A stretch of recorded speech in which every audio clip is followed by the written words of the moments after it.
ভোক্তাদের জিম্মি করে দাম বাড়িয়ে নিতে সোয়াবিন তেলের সরবরাহকারী প্রতিষ্ঠানগুলো বারবার সফল হয়েছে, এমন অভিযোগ শোনা যাচ্ছে।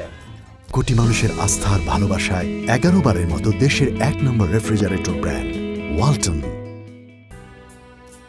বাজার থেকে সোয়াবিন তেল উধাও হওয়ার পর গত ডিসেম্বরে 8 টাকা দাম বাড়ানোর সিদ্ধান্ত নেয় সরকার। কিছুদিন পর সরবরাহ স্বাভাবিক থাকলেও ফের বাজারে তেলের সংকট দেখা দিয়েছে। এমন পরিস্থিতিতে আগামী রমজান মাসেও কি সোয়াবিন তেলের সংকট চলমান থাকবে? এ প্রশ্নে রবিবার ভোক্তা অধিকারের বৈঠক অনুষ্ঠিত হয়।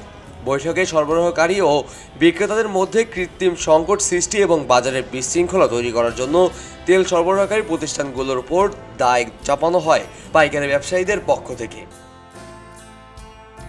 তবে সরবরাহকারী প্রতিষ্ঠানগুলোর পক্ষ থেকে টিকে গ্রুপের পরিচালক শফিউল ইসলাম তাসলিম জানান, আগামী 24 তারিখে বড় ধরনের চালান আসবে এবং 26 ফেব্রুয়ারি তেলের সংকট আর থাকবে না।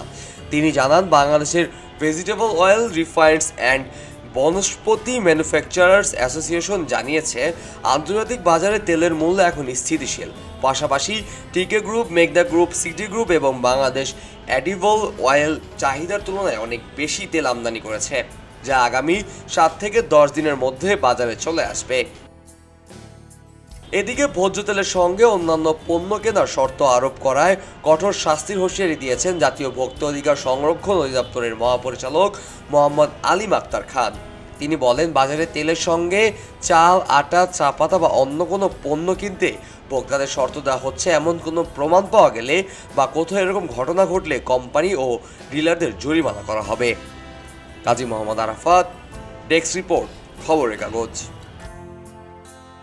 সবাই যখন জোয়ারে গা ভাসায়, কেউ কেউ ঘুরে দাঁড়ায়। সময় হারতে শেখালেও কেউ কেউ চ্যালেঞ্জ ছুড়ে দেয়।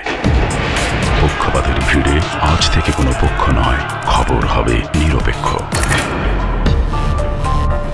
বানোয়ার তথ্যবাদ, খবর হবে নিখাদ। ভেঙে গুজবের শিখ, খবর হবে নির্ভীক। এলো খবরের কাগজ, নিখাদ, নির্ভীক, নিরপেক্ষ।